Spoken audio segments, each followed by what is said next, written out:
अस्सलाम वालेकुम students, exercise 4.2 question number 5 मैंने उतार लिया और इसका पहला पार्ट कॉपी किया मैंने, ठीक है। अच्छा, इसके अंदर आपने करना है क्या, पहली चीज़ आपने ये नोट करनी है कि इसकी सबसे ज़्यादा पावर जो है वो पावर 4 है, ठीक है। वरना क्या होता था, पावर 2 होती थी, पावर 1 होती थी और फिर कांस्टेंट होता था। यहाँ पे पावर 4 है, फिर पावर 2 है और फिर कांस्टेंट है, ठीक है। तो ये स्लाइटली चेंज है, डबल हो गई है पावर्स, जहाँ 1 था वहाँ 2, जहाँ 2 था वहाँ 4 हो गया, ठीक है। अब आपने करना है क्या है, आपने मिडिल टर्म ब्रेक करने की कोशिश करनी है। मिडिल टर्म ब्रेक कैसे करेंगे, आप पहली टर्म को लास्ट टर्म से मल्टीप्लाई करेंगे। 121 मल्टीप्लाई बाय 2, तो नंबर क्या आएगा आपके पास 242, ठीक है जी, ये नंबर है। अब इस नंबर के फैक्टर्स इस तरह से निकालने कि जब आप दो नंबर्स को प्लस करें, दो फैक्टर्स प्लस करें तो क्या आ जाए, 11 आ जाए, ठीक है। ये पॉसिबल नहीं है, ये मैं अभी आपको प्रूफ कर देता हूँ। अब देखें 242 का पहला फैक्टर आएगा 1 और 242, ठीक है। ये कभी भी प्लस होके 11 नहीं बनाएंगे।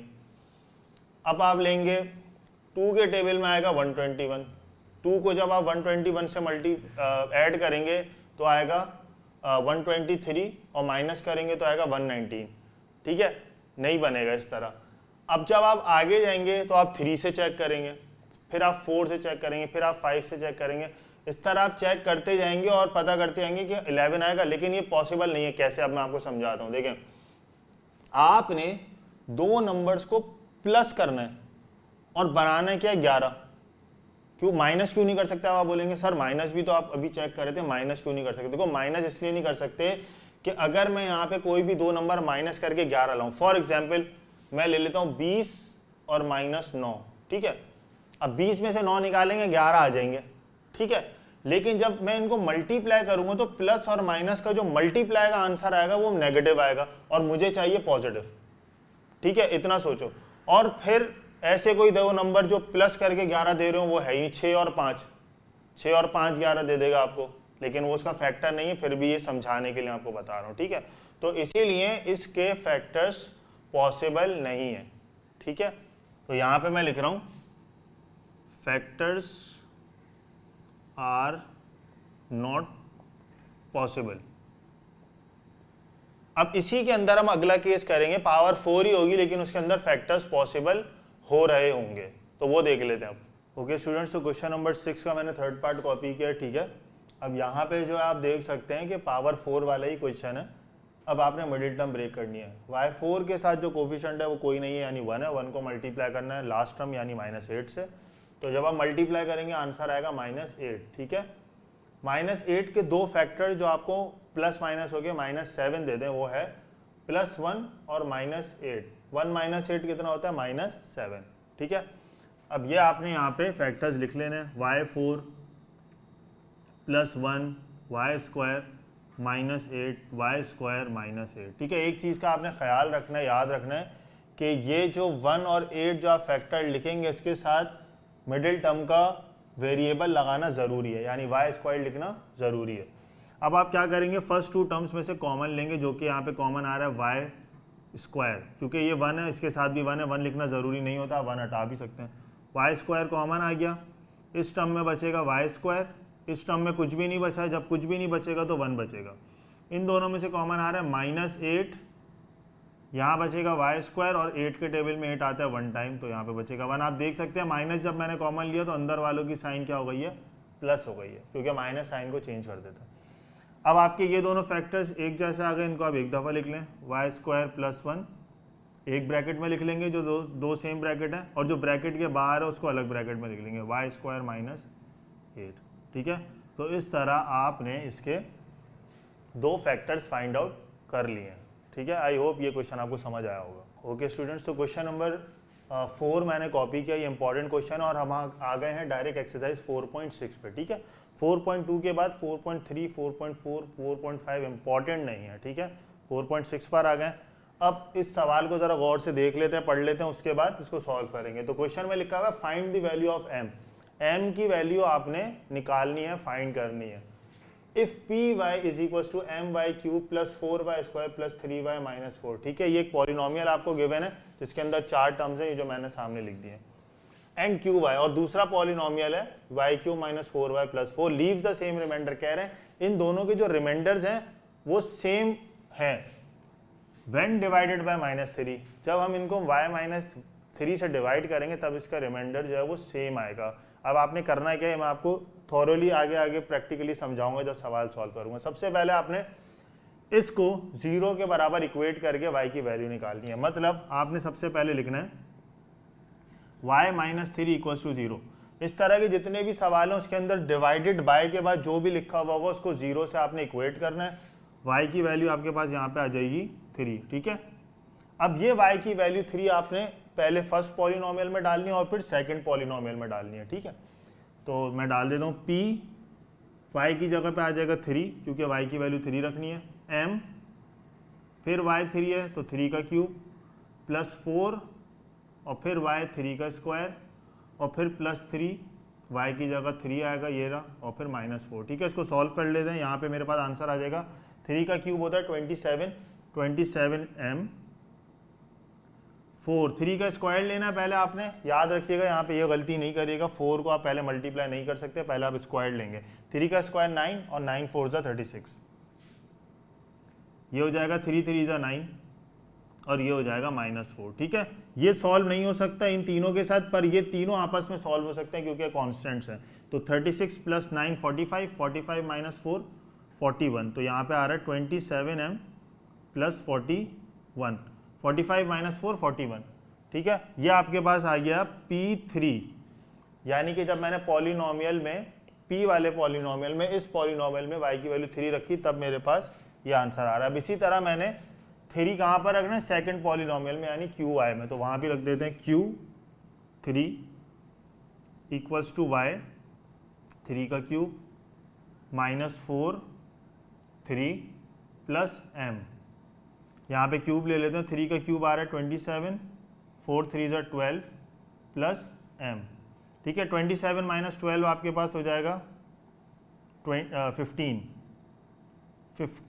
प्लस m, ठीक है। ये आपके पास आ गया Q3 की वैल्यू, ठीक है। ओके स्टूडेंट्स, तो P3 और Q3 की वैल्यू मैंने निकाल ली है यहाँ पे, ठीक है। ये P3 की वैल्यू आई है मेरे पास और ये Q3 की आई है, ठीक है।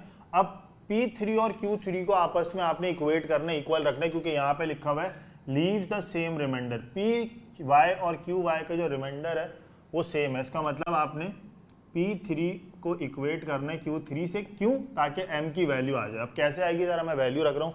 P3 की वैल्यू है 27m + 41, यहाँ लिख दें आप 27m + 41। उसके बाद Q3 की वैल्यू रख दें 15 प्लस m, ठीक है, ये इक्वल्स टू है। अब आपने क्या करना है, m और m को एक तरफ करना है, मतलब लाइक टर्म्स एक साथ लिखनी है, ठीक है। तो हम लिख देते हैं m को यहाँ शिफ्ट करेंगे तो ये हो जाएगा 27m प्लस m, यहाँ पे आके -m, उधर लिखा हुआ है 15, 41 को वहाँ भेजेंगे तो -41, तो m और m एक साथ हो गया, लाइक टर्म सॉल्व हो जाएंगे। 27m माइनस ये कितना m है 1m, 26m, यहाँ पे हो जाएगा 15 - 41 हो जाएगा आपके पास -26, और फिर आप 26m से मल्टीप्लाई हो रहा है वहाँ जाके डिवाइड हो जाएगा, तो वैल्यू आ जाएगी आपके पास -26/26, जो कि कट के बचेगा -1, ठीक है। तो इस तरह से आपने m की वैल्यू निकाल लिया -1। ओके स्टूडेंट्स, तो क्वेश्चन नंबर 5 मैंने कॉपी किया 4.6 का, ठीक है। अच्छा क्वेश्चन पढ़ लेते हैं। If polynomial this is exactly divisible by x + 2, ठीक है। एग्जैक्टली डिविजिबल का मतलब ये है कि जो रिमाइंडर है वो 0 हो गया। जब कोई भी चीज एग्जैक्टली डिविजिबल का मतलब है कोई भी चीज पूरी तरह से डिवाइड हो गई है। जब कोई भी चीज पूरी तरह से डिवाइड हो जाएगी तो इसका क्या मतलब है, उसका रिमाइंडर कुछ भी नहीं बचा। रिमाइंडर मतलब बची हुई चीज। जब एग्जैक्टली डिवाइड हो जाएगी तो बचेगा ही नहीं कुछ, तो रिमाइंडर 0 हो जाएगा। ये आपने याद रखनी है बात, ठीक है। Find the value of k, और आपने फिर k की वैल्यू निकालनी है। तो अब जरा इसका सॉल्यूशन देख लें कैसे होगा। सॉल्यूशन इसका काफी इजी है। आपने सबसे पहले इसको 0 के बराबर लेना। मैंने आपको पहले भी पिछले सवाल में बताया कि जो डिविजिबल बाय के बाद जो भी चीज लिखी हुई है उसको आपने 0 के बराबर रखनी है। तो हम x + 2 को ले लेते हैं 0 के बराबर, और यहाँ से मेरे पास x की वैल्यू आ जाएगी 2, वहाँ चले जाएगा -2। मतलब मैंने इस पॉलिनोमियल में जहाँ जहाँ x आ रहा है वहाँ पे मैंने -2 पुट करना है। तो मैं पुट कर देता हूँ। 4x³ की जगह पे, x की जगह पे अब आ जाएगा -2 का क्यूब, ठीक है।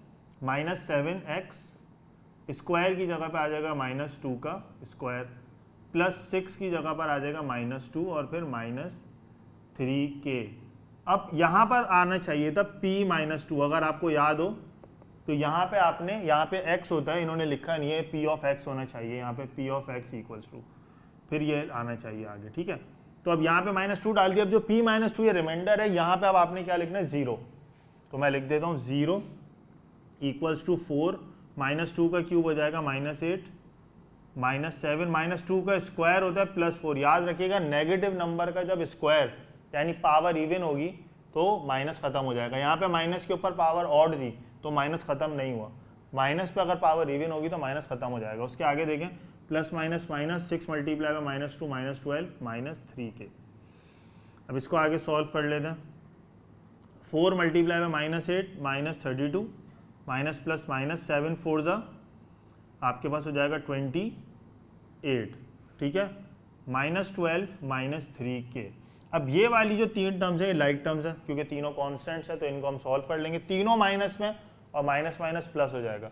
32 और 28 60, 60 और 12 72 -72 -3k। अब आपने क्या करना है, यहाँ पे 0 है, -72 को इधर ले आएंगे तो +72 इक्वल्स टू -3k हो जाएगा, और फिर -3 को आप नीचे ले जाके डिवाइड कर देंगे तो ये हो जाएगा -3, और k की वैल्यू आ जाएगी यहाँ से, मैं यहाँ पे लिख दूंगा k की वैल्यू, k इक्वल्स टू आ जाएगा -72 डिवाइडेड बाय -3, ठीक है। अब आपने डिवाइड कराना है तो 7 जब 3 से डिवाइड हो नहीं सकता, जब डिवाइड होगा तो 6 डिवाइड होगा इससे, तो 1 कैरी चले जाएगा, ठीक है। 6 को 3 से डिवाइड करेंगे तो आ जाएगा 2, 1 आपने इसको कैरी दे दिया, 12 बना दिया, तो 12 डिवाइड बाय 3 होता है 4, और माइनस की साइन आप यहाँ लिख देंगे, यानी k की वैल्यू मेरे पास आ रही है -24। और इसके बाद क्वेश्चन नंबर 6 है, वो बिल्कुल सेम इसी तरह से सॉल्व होगा। उसके अंदर उन्होंने यूज किया हुआ वर्ड फैक्टर, ठीक है। तो फैक्टर का वर्ड यूज हुआ वो या एग्जैक्टली डिविजिबल का वर्ड यूज हुआ वो, इन दोनों का मतलब यही है कि रिमाइंडर आपने क्या रखना है, 0 रखना है। ओके स्टूडेंट्स, तो एक्सरसाइज 4.6 के इंपॉर्टेंट क्वेश्चन करने के बाद नेक्स्ट चैप्टर की पहली एक्सरसाइज 5.1 मैंने जो है इंपॉर्टेंट एक्सरसाइज है ये, और इसके जो है वो क्वेश्चन नंबर 1 को पहले हम देख लेते हैं। क्वेश्चन नंबर 1 इंपॉर्टेंट है, find the HCF by factorization method, ठीक है। हमने इसको जो है वो क्या करना है, इसका एचसीएफ निकालना, हाईएस्ट कॉमन फैक्टर। तो कैसे निकालेंगे, यहाँ पे दो चीज़ें, कोफिशिएंट्स हैं यानी जैसे 72 और 120, और वेरिएबल्स हैं। तो सबसे पहले आपने क्या करना है, 72 और 120 का एचसीएफ हाईएस्ट कॉमन फैक्टर निकालना है। कैसे, ये मेथड है इसका, आप यहाँ पे लिखेंगे 72 और यहाँ पे लिखेंगे 120। अब आपने ऐसा नंबर लेना है जो दोनों को डिवाइड करे, ऐसा नंबर जो इन दोनों को डिवाइड करे, वो एचसीएफ होगा। तो 2 ऐसा नंबर है जो 72 और 120 दोनों को डिवाइड कर सकता है। 2 के टेबल में 72 आएगा 36 टाइम्स और 120 आएगा 60 टाइम्स, ठीक है जी, डिवाइड हो गया। क्या एक और ऐसा नंबर जो इन दोनों को डिवाइड कर सकता है, वो दोबारा से 2 ही है। तो 2 को आप करेंगे, आ जाएगा 2 18 और 2 30, फिर दोबारा 2 आ रहा है, 2 9 18 और 2 15 30। अब 2 नहीं आ रहा दोनों को डिवाइड करते हुए, लेकिन 3 आ रहा है। 3 के टेबल में 9 आ सकता है 3 टाइम्स, और 3 के टेबल में 5 आ सकता है 15 टाइम्स। अब ऐसा कोई भी नंबर नहीं है जो इन दोनों को डिवाइड कर दे। जाहिर है 3 लूंगा तो ये डिवाइड हो जाएगा, ये नहीं होगा, 5 लूंगा तो ये डिवाइड हो जाएगा, ये नहीं होगा। तो अब जो नंबर आपके पास बचे हैं ये सारे के सारे क्या हैं, एचसीएफ, हाईएस्ट कॉमन फैक्टर। इन सबको आप मल्टीप्लाई कर देंगे, 2 multiply by 2 multiply by 2 multiply by 3, 2 2 जा 4, 4 2 जा 8, 8 3 जा 24 आपका एचसीएफ आया है, ठीक है। ये आपका क्या है, एचसीएफ। तो मैं लिख देता हूं एचसीएफ इक्वल्स टू 24। अब ये बात हो गई कोफिशिएंट्स की। ये जो वेरिएबल्स हैं एक्स वाई सी, इनका एचसीएफ कैसे लेना है, इनका एचसीएफ बहुत आसान है। इनके एचसीएफ के लिए आपको दो बातें याद रखनी है। पहली बात, अगर आप वेरिएबल को एचसीएफ में लिख रहे हैं तो वो दोनों चीजों में वो वेरिएबल होना चाहिए। मतलब जैसे यहाँ पे दो चीज है ना, 72 x4 y5 z² और ये चीज है, तो इन दोनों में आपके पास वो वेरिएबल होना चाहिए। तो आप देखें x दोनों के पास है, हाँ है, तो आप x लिख लें। अब बात आएगी सर x तो लिख लिया, x की कौन सी पावर लिखें, पावर 4 लिखें या पावर 3 लिखें। तो याद रखें एचसीएफ के अंदर छोटी वाली पावर आपने लिखनी है। तो 4 छोटी है या 3 छोटी है, तो आप 3 लिख देंगे। y दोनों में आ रहा है, हाँ इसका मतलब y लिखना है, y लिख दें। उसके बाद डिसाइड करेंगे छोटी कौन सी है, 5 या 6, तो 5 लिख दें। उसके बाद z दोनों में आ रहा है, हाँ z दोनों तरफ आ रहा है, छोटी पावर कौन सी है, स्क्वायर, तो ये आपका आ गया HCF। ओके, अब इसी क्वेश्चन का मैंने थर्ड पार्ट कॉपी किया क्योंकि फर्स्ट पार्ट से थोड़ा सा अलग है, डिफरेंट है। तो करना है कैसे, इसको देखिए। सबसे पहले हम लोग क्या करेंगे भाई, मिडिल टर्म ब्रेक करेंगे, सही है। तो ये देख लीजिए, इसकी आपने मिडिल टर्म ब्रेक करनी है। मल्टीप्लाई करेंगे तो क्या आ रहा है, 18, ठीक है। 18 को 1 से मल्टीप्लाई करेंगे तो 18 आएगा। तो इसके जो दो फैक्टर हैं जो आपको 3 दे सकते हैं वो है -6 और +3, क्योंकि -6 और +3 क्या होता है, 18 होता है। ये फैक्टर है दोनों इसके, और -6 + 3 करके -3 आ जाएगा। तो आप लिख लें यहाँ पे x²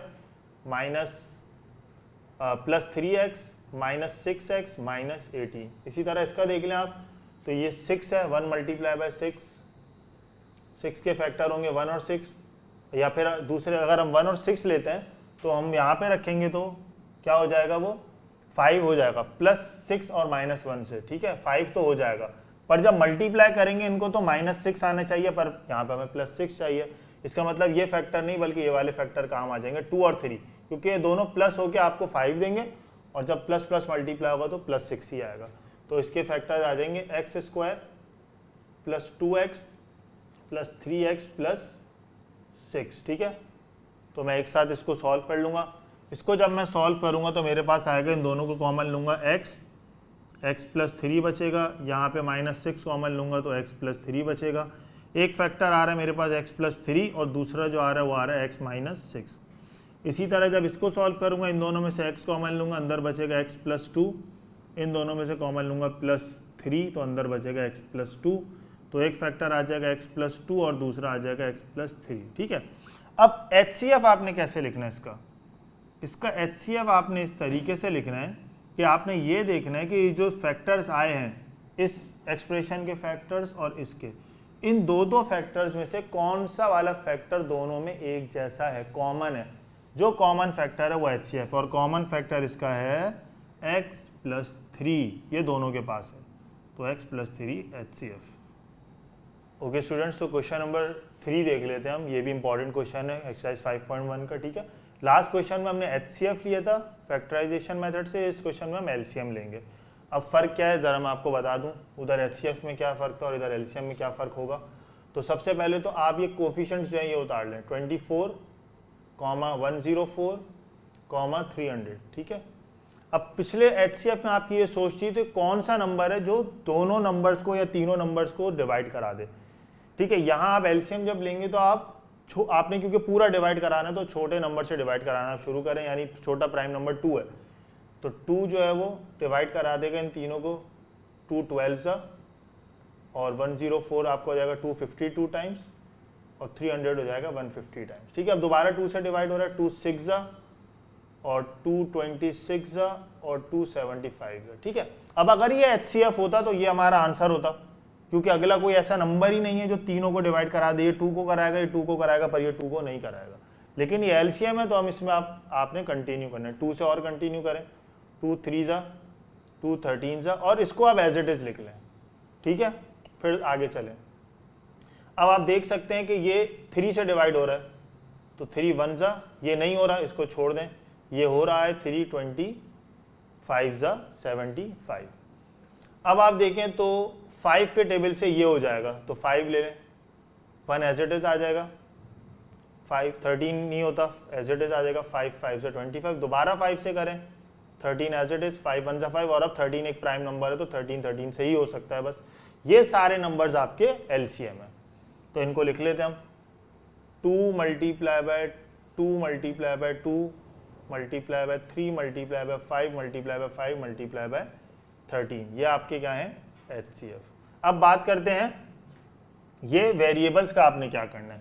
तो लास्ट क्वेश्चन में मैंने आपको बताया था कि कॉमन भी होना चाहिए और उसके साथ साथ छोटी पावर लेनी है। यहाँ पे तीनों में कॉमन हो जाए तो ठीक है, अगर नहीं हो कॉमन तब भी आपने वो वेरिएबल लेना है। तो इत्तेफाक से यहाँ पे तीनों कॉमन है तो लेंगे, नहीं होते तब भी लेते।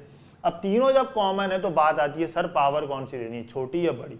तो LCM में बड़ी लेनी है, HCF में छोटी लेनी है। तो P की पावर 2, P की पावर 3, बड़ी लेंगे आप P3, Q3, अच्छा सॉरी, P जो है वो 2 है, 5 भी है और 3 भी है, तो 5 मैंने मिस कर दी, 5 लेंगे, P5। Q जो है वो 3 है, Q 4 है और Q है, तो 4 बड़ी है तो Q4 ले लेंगे। R में 4 है, 5 और 8 है, तो बड़ी 8 है तो R8। ठीक है जी, तो ये आपका क्या है, HCF highest common, sorry LCM least common multiple. ठीक है जी, तो ये आपका LCM आ गया। इस तरीके से आप LCM लेंगे।